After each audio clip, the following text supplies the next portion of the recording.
Film ini menceritakan tentang sebuah sistem penjara, yang dimana penjara itu memiliki ratusan lantai ruang tahanan, di mana setiap lantai terdapat dua orang tahanan.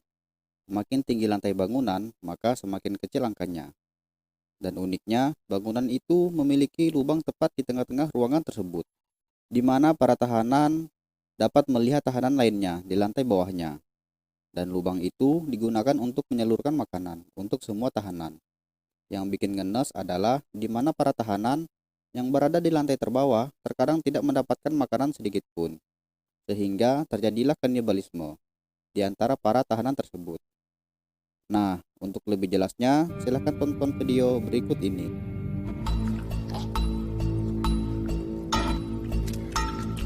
Film ini diawali dengan terlihatnya seorang kakek tua yang sedang mengawasi para koki yang sedang memasak.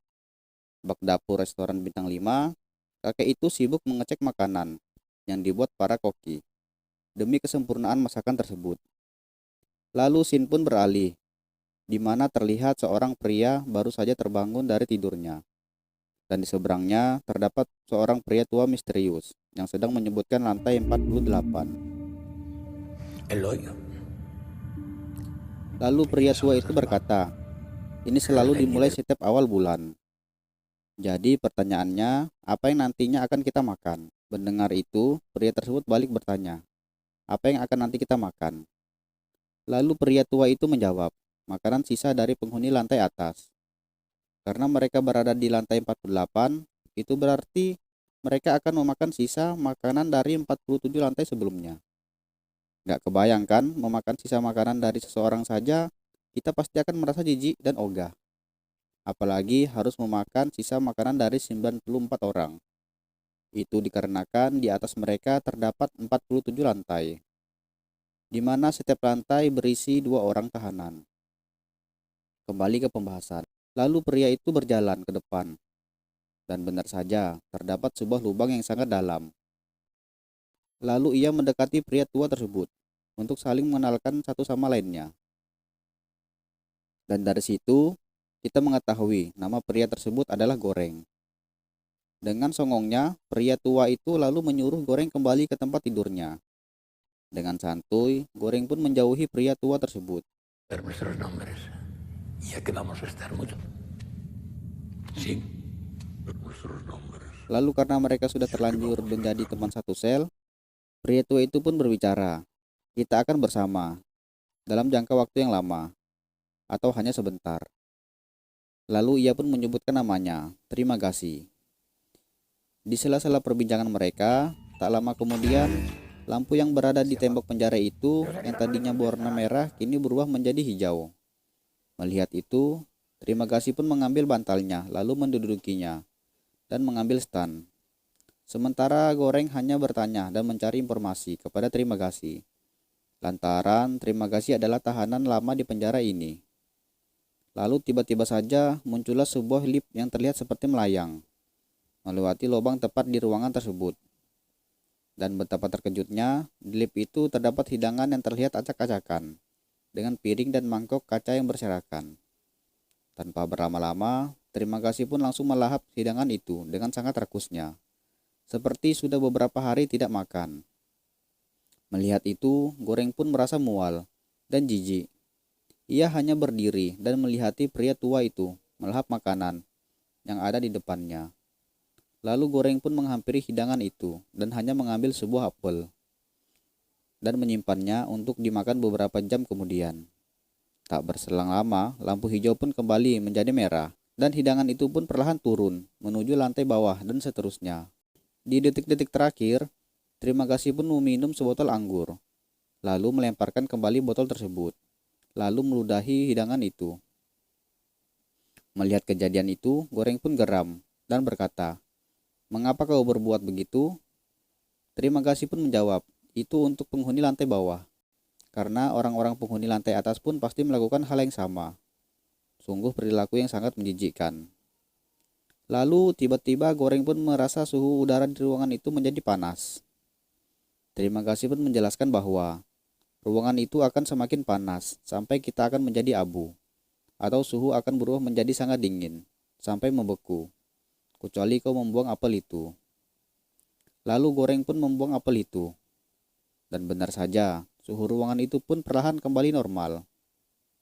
Lalu film pun memperlihatkan kejadian sebelum Goreng memasuki penjara itu, di mana ia diinterogasi petugas penjara tersebut. Dan petugas itu mengatakan bahwa Goreng tidak akan keluar dari penjara itu selama 6 bulan lamanya, sampai masa tahanannya selesai, dan memberikan pilihan untuk membawa sebuah barang apapun ke dalam penjara itu. Lalu Goreng pun memilih sebuah buku. Kembali ke masa sekarang. Terlihat kedua pria itu saling berbicara dan semakin akrab. Lalu Goreng menjelaskan alasan mengapa ia berada di penjara ini adalah agar ia dapat berhenti merokok dan membaca sebuah buku. Itu dilakukan agar ia bisa mendapatkan gelar diploma resmi. Di tengah-tengah perbincangan itu, tiba-tiba saja ruangan itu berubah menjadi merah menyala. Goreng pun penasaran dan menengok ke lubang itu. Dan tiba-tiba, meja yang hidangan tadi turun, tiba-tiba saja meluncur naik ke atas dengan kecepatan tinggi. Singkat cerita, beberapa hari pun telah berlalu. Seperti biasa, terima kasih pun melahap hidangan itu dengan rakusnya. Sementara Goreng hanya menyaksikan perilaku menjijikkan orang tua itu. Sampai akhirnya, karena beberapa hari tidak makan dan hanya mengandalkan air minum saja, Goreng pun dengan sangat terpaksa mendekati hidangan itu dan mulai mencicipinya. Lalu terima kasih pun menceritakan penyebab ia masuk penjara. Pada saat itu, terima kasih sedang menonton sebuah acara TV.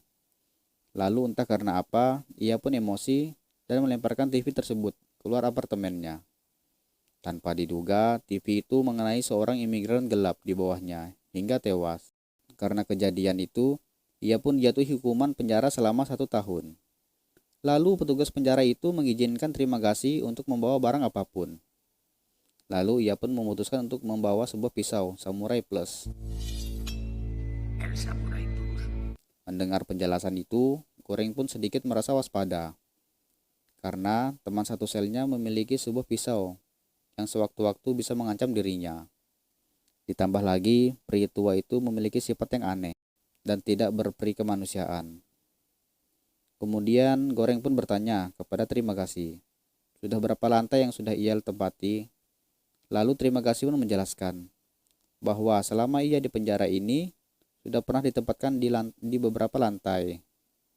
Dan kemudian yang bulan kemarin di lantai 132. Lalu Goreng pun berkata bahwa kemana teman satu selnya selama ini. Lalu terima kasih pun mengelesnya bahwa itu tidaklah penting. Lalu Goreng pun menuduh bahwa terima kasih membunuh teman satu selnya.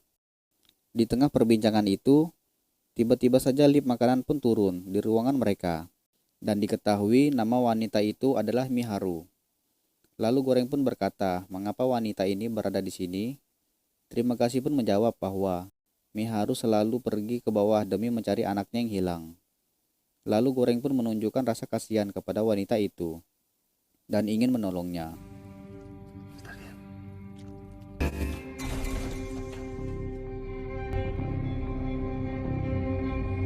Tak berapa lama, lift makanan itu pun bergerak dan menuju lantai selanjutnya. Ketika meja hidangan itu telah berhenti tepat di bawah mereka, kedua penghuninya berusaha menarik wanita itu, entah karena apa. Lalu wanita itu pun diseretnya. Melihat itu, Goreng pun geram dan hanya meneriaki mereka, dikarenakan lantai itu cukup tinggi untuk dilompati. Lalu tanpa diduga, wanita itu pun berhasil menyelamatkan diri dan membunuh kedua orang tersebut. Singkat cerita, mereka pun melakukan aktivitas di penjara itu hingga beberapa minggu lamanya. Sampai akhirnya mereka pun berada di malam terakhir di dalam sel itu. Lalu terima kasih pun berkata pada Goreng agar ia mendoakan keselamatan mereka berdua. Karena mereka tidak tahu besok akan ditempatkan di lantai berapa. Lalu sebuah gas bius pun dikeluarkan ke dalam sel itu. ¿Cree usted en Dios? ¿Temes? Sí. Lalu malam pun berlalu. Dan ketika Goreng terbangun, betapa terkejutnya ia, karena ia sudah terikat di atas tempat tidurnya. Dan benar saja, kejadian yang ia alami itu adalah ulah dari terima kasih. Terima kasih pun berkata bahwa mereka berada di lantai 171 dan tujuan ia mengikat Goreng bukan lain hanya untuk menjadikan dia makanan untuk bertahan hidup. Ia pun menjelaskan bahwa jika tidak ada makanan yang tersisa, ia akan berpuasa selama seminggu lebih dan hanya mengandalkan air minum. Sampai nanti ia sudah tidak tahan, barulah ia akan mengiris sedikit demi sedikit tubuh Goreng dan tidak langsung membunuhnya, agar tubuhnya tidak langsung membusuk. Lalu tiba-tiba saja Lip pun turun.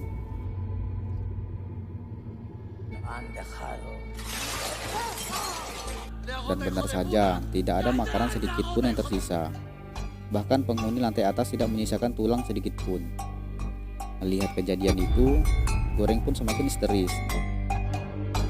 Ia pun berteriak sejadi-jadinya. Singkat cerita, waktu pun berlalu, hingga beberapa hari lamanya.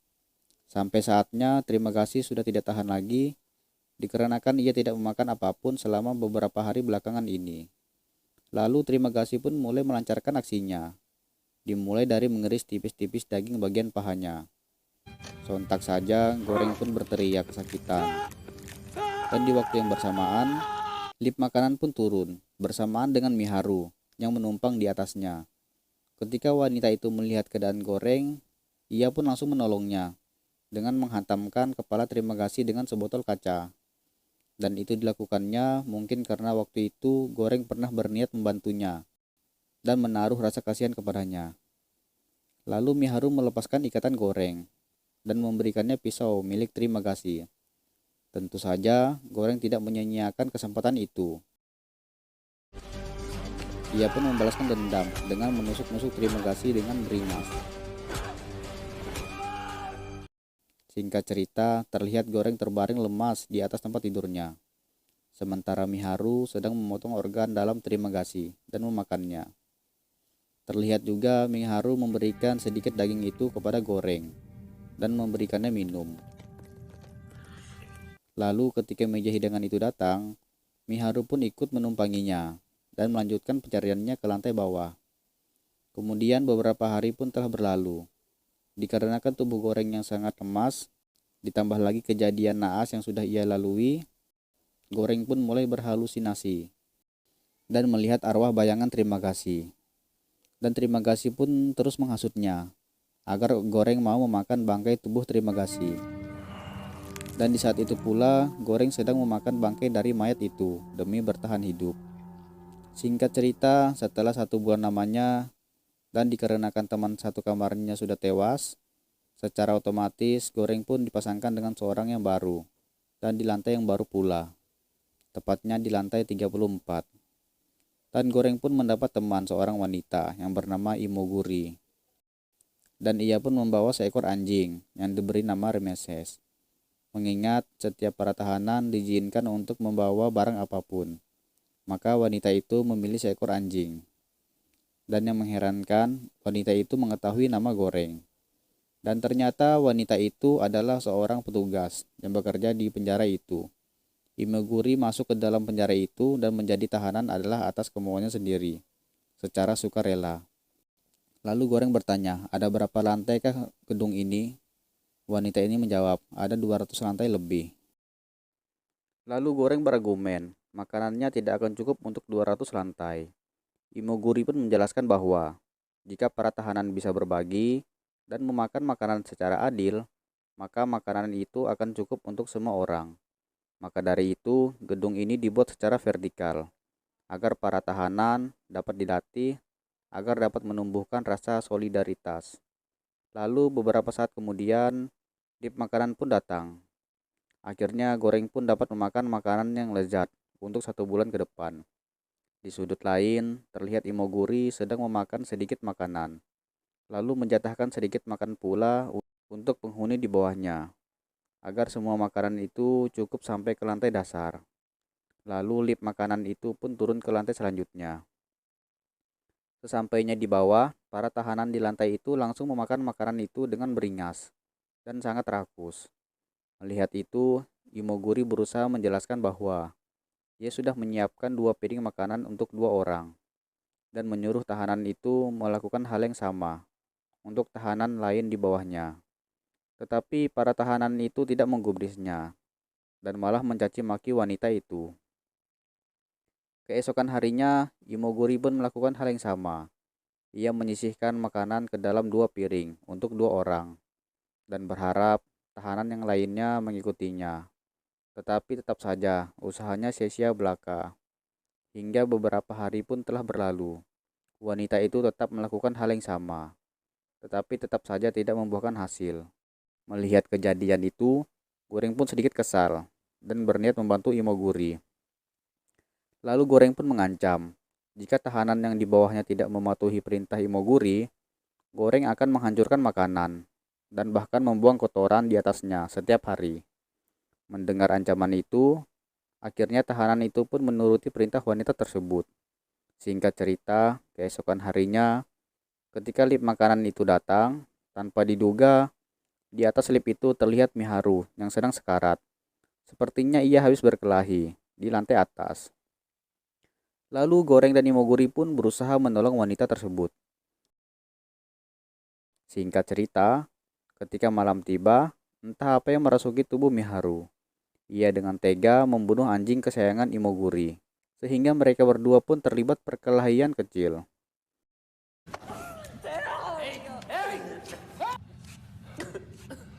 Dan ketika lift makanan itu datang, Miharu pun ikut menumpangi lift itu, turun ke bawah.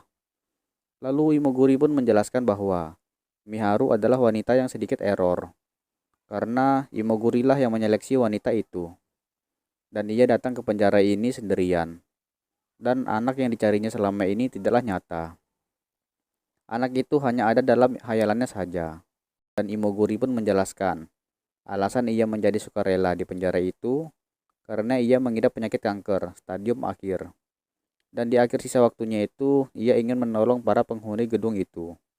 Tetapi, karena kejadian yang menimpa dirinya, atas kehilangan anjing kesayangannya, ia pun tidak peduli lagi dengan para tahanan itu. Dan di lain tempat, terlihat para kokis yang sedang memasak untuk para penghuni penjara tersebut. Hidangan itu dibuat dengan penuh kesempurnaan. Akan tetapi, ketika hidangan itu turun, melewati setiap kamar para tahanan itu selalu memakannya dengan sangat rakusnya, tanpa memikirkan tahanan lainnya di bawahnya.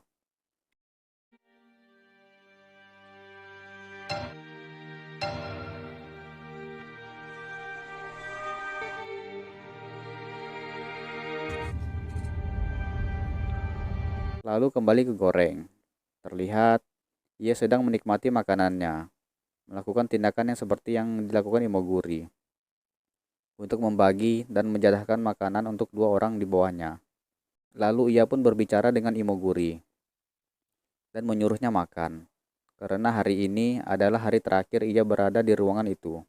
Singkat cerita, ketika mereka terbangun, dan ternyata mereka berdua ditempatkan di lantai 202.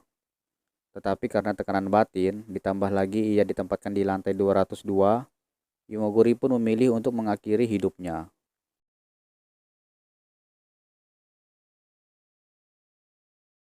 Melihat kejadian itu, Goreng pun merasa frustasi.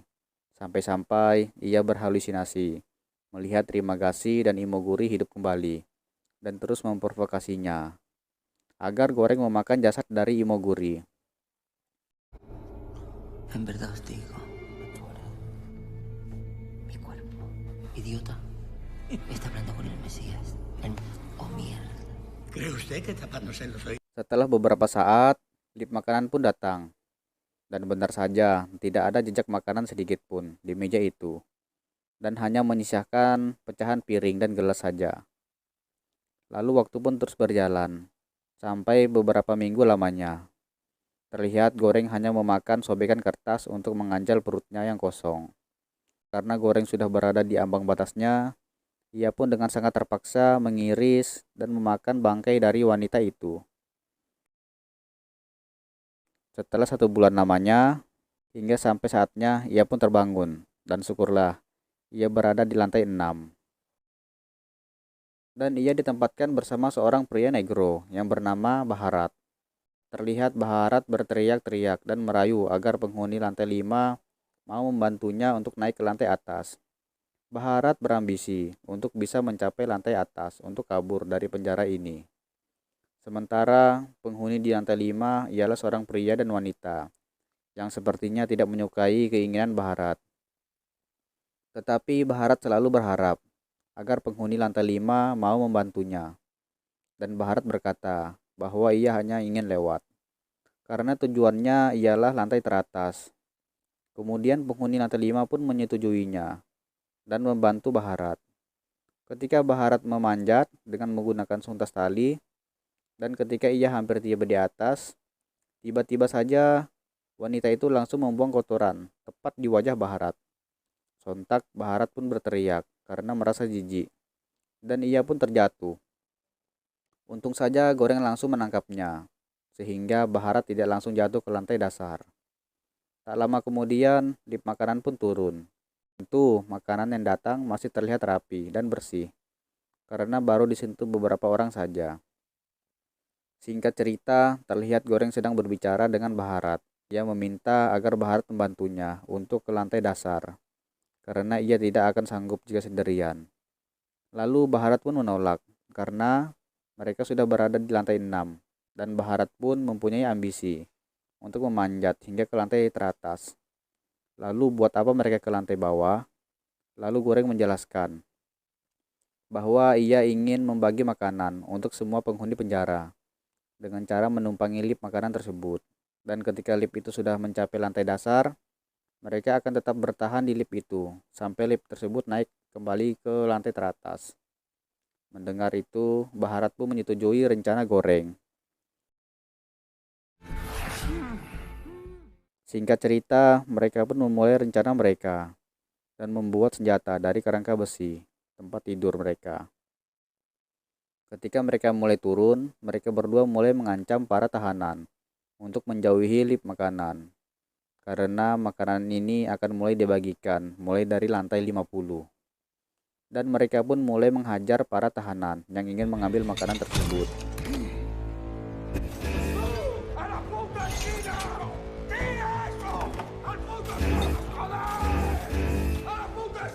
Tak diduga, mereka pun tiba di lantai tahanan di mana penghuninya adalah seorang guru yang bijak. Lalu guru bijak itu pun mulai memarahi dan menceramahi mereka berdua. Baharat pun mengalak, dan dia menjelaskan bahwa ia ingin membagikan secara merata makanan ini untuk semua para tahanan, agar mereka dapat menunjukkan kepada kepala penjara bahwa para penghuni penjara itu mempunyai solidaritas yang tinggi untuk saling berbagi. Lalu guru bijak itu pun memujinya dan menyarankannya agar menyisakan makanan yang paling mewah dan enak tanpa merusak sedikit pun, dan mengirimkannya kembali ke puncak sebagai simbol. Lalu mereka pun memilih sebuah kue puding sebagai simbol pesannya. Mereka pun melindungi simbol tersebut dengan sekuat tenaga dan menghajar para tahanan tersebut.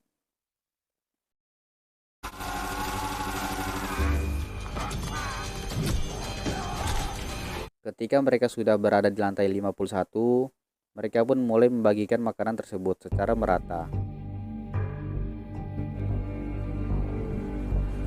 Tak disangka, mereka pun mendapati Miharu yang sedang berkelahi. Dan sepertinya ia sudah terpojok dan akhirnya ditusuk-tusuk oleh tahanan tersebut. Melihat itu, Goreng dan Baharat pun mulai membantunya dan berusaha menyelamatkan Miharu. Perkelahian pun tak terhindarkan. Ketika Baharat berkelahi dengan tahanan tersebut, sialnya ia terkena sabetan samurai oleh musuhnya. Alhasil, perutnya pun mengalami luka yang cukup parah. Tetapi, karena keterampilannya berkelahi, Baharat pun berhasil mengalahkannya dan membantu Goreng yang sedang terpojok. Lalu Goreng pun menghampiri Miharu. Tetapi malangnya, karena luka tusuknya bertubi-tubi, Miharu pun akhirnya tewas. Melihat itu, Baharat pun menarik tubuh Goreng agar kembali ke lift makanan, karena lift itu sebentar lagi akan turun. Singkat cerita, mereka pun berhasil turun dan sudah melewati lantai 148. Terlihat pemandangan yang sangat mengerikan dari para penghuninya. Hingga beberapa waktu pun berlalu. Tak disangka mereka pun berada di lantai 333 dan lift itu pun berhenti. Tanpa diduga terdapat seorang anak kecil di ruangan tersebut. Dengan tersimpuh, Goreng pun berusaha mendekati anak tersebut. Tetapi Bharat berusaha menghentikannya agar mereka berdua tetap berada di lift tersebut. Ketika mereka sudah berada di lantai kamar tahanan tersebut, tiba-tiba saja lift makanan itu turun dan meninggalkan mereka. Dengan perasaan sedih, Bharat pun berteriak histeris. Lalu anak perempuan tersebut keluar dari kolong tempat tidur dan melirik puding yang dibawa Bharat. Lalu Goreng pun memerintahkan agar Bharat memberikan sedikit makanannya. Awalnya Bharat menolak karena ia bersikukuh bahwa puding itu adalah pesannya. Lalu Bharat merasa aneh bahwa kenapa ruangan itu tidak memanas atau dingin dikarenakan makanan yang dibawanya. Lalu ia pun berpikir dan memberikan makanan itu untuk anak kecil tersebut. Beberapa saat kemudian, lift makanan yang mereka tumpangi tiba-tiba saja meluncur naik, melewati mereka dengan kecepatan tinggi. Dan karena keadaan mereka yang sedang sekarat, mereka pun akhirnya pingsan. Lalu Goreng pun bermimpi dan melihat Bharat yang sedang mengatakan bahwa anak itu adalah pesannya. La niña es el mensaje.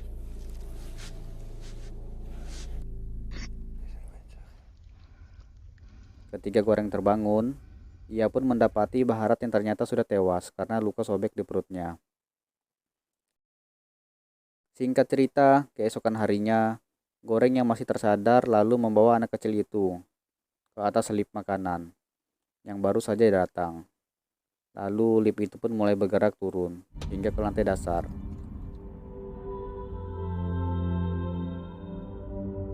Terlihat Goreng masih saja dihantui oleh bayangan terima kasih dan terus-terusan mengatakan anak itu adalah pesannya.